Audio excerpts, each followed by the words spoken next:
Hi, it's Mike Chen. China, otherwise known to the rest of the world as the sleeping giant, is one of the few developed nations with a massive armed force that dwarfs many of its Asian neighbors. Historically, China was a country that experienced invasions, civil wars, and rebellions that have tested its government's military and its capabilities to protect the interest and the security of the country. And in the 21st century, China has made remarkable strides in its seemingly non-stop efforts to modernize in order to go toe-to-toe with its Western counterparts. With no fewer than 2.3 million men and women in its armed forces and another 800,000 individuals in its reserves, China may have the numbers to intimidate. But there is a lot of controversy, and it raises the question of whether or not China's military is as strong as it seems. So in this video, we're going to talk about the 5 reasons why China's military may be weaker than we think. Number 5, weak foundations. In a report for Congress's bipartisan U.S.-China Economic and Security Review Commission, it revealed that China's military gains over the past decades have been impressive overall, and the People's Liberation Army is clearly become an increasingly professional and capable fighting force. However, despite these impressive strides, the report concludes that the PLA suffers from potentially serious weaknesses. These shortcomings could limit its ability to successfully conduct the information-centric integrated joint operations Chinese military strategists see as required to fight and win future wars. Written by China experts at the Rand Corporation, the report further states that knowing these vulnerabilities will be valuable to deter conflict or defeat China should war arise against the nation. Most of these institutional weaknesses include poor command structures, low-quality personnel, and corruption in the ranks that also involve top officials in the military and the government. However, one of the main problems that were caused by this structural weakness is China's ability to conduct joint military operations with other countries like the US. This is partly due to its problems integrating advanced weaponry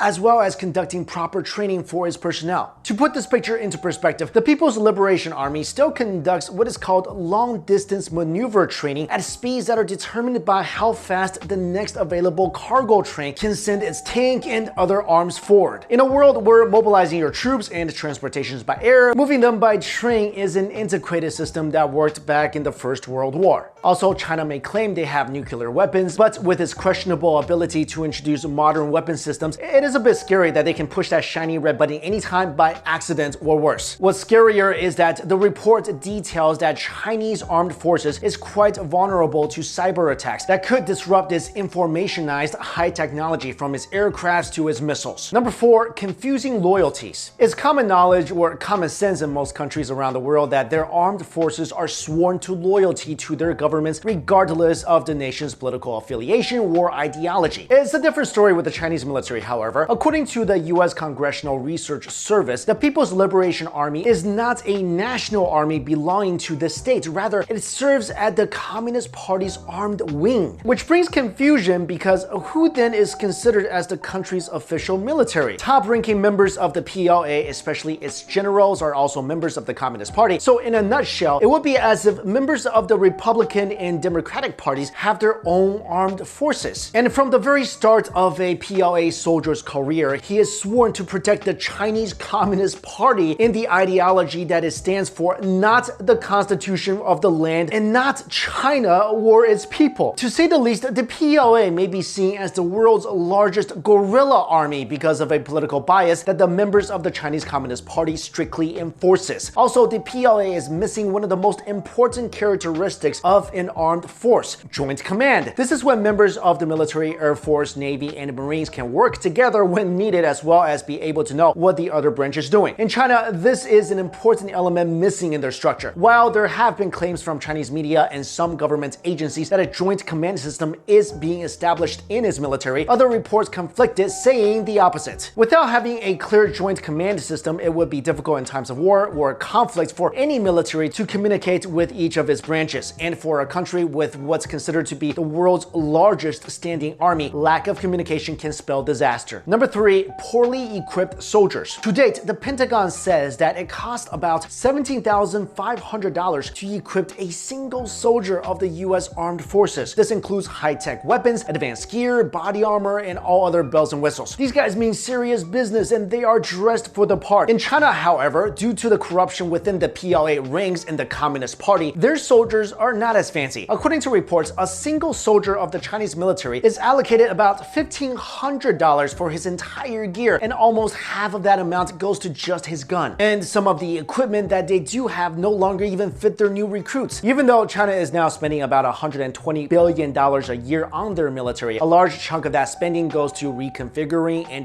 modifying old or currently existing equipment that not only makes it unreliable for use, but also dangerous to the poor soldier who has to use it. To make matters even worse, among the permanent members of the United Nations Security Council, China reportedly has never even built their own aircraft carriers. What they do have are the ones that were purchased from the Ukraine and refurbished, and even that was almost immediately docked after launch due to engine failure. Number 2, not trained for combat. Every year, it is reported that the Chinese military recruits over 6 million individuals for training. While this may be a red flag to many nations, it would have been a lot more impressive and imposing if these recruits did not disappear after a month. According to an article by The Diplomat, the mystery warriors are really just college freshmen, first-year university students all across China participating in their mandatory training before the start of classes. What's even more interesting is the method in which these students are trained. The Diplomat reports that these are compulsory lecture series in which students are introduced to national defense strategy and the latest in party doctrine. The last part of the statement seems to be the main meat of military training in the PLA and appears to be the only solid foundation in which recruits to the army are groomed. In China, soldiers seem to be trained less to become soldiers and more on becoming educated to keep their loyalties to the Communist Party. Political and ideological indoctrination comes first and foremost before, let's say, combat training or learning how to even use a rifle. PLA recruits are strictly required to devote 20 to 30% of their training on political and ideological indoctrination, studying party propaganda and revolutionary literature. And during induction training, this requirement is raised to 40% of their time. Fortunately or unfortunately, depending on how you would like to see it, Chinese ground troops do not see a lot of action these days, and the last conflict that they have been directly part of was unfortunately the 1989 massacre at Tiananmen Square. And finally, number 1, low recruiting standards. Students wishing to join the PLA go through a rigorous physical and medical examination in order to determine if they are fit for battle. Unfortunately, and this is coming from the Army Recruitment Office of Beijing, 60% of students and applicants fail the exam. The problem, according to them, is that many of these students and applicants are, well, overweight, underweight, weak, or have terrible eyesight. It was because of these reasons, among many others, that the government decided to lower the bar for recruitment. The standards were lowered in 2008 and then again in 2011. Whatever the underlying reason is, whether to meet a recruitment quota or create the illusion that the PLA steadily grows in number every single year, recruits that pass the terribly low standards are poorly equipped and not entirely at their top physical best to be in combat. So there you go, guys. One of the largest armed forces in the world might not be as intimidating as they seem. Alright guys, thank you all so much for watching this video. I'll see you later.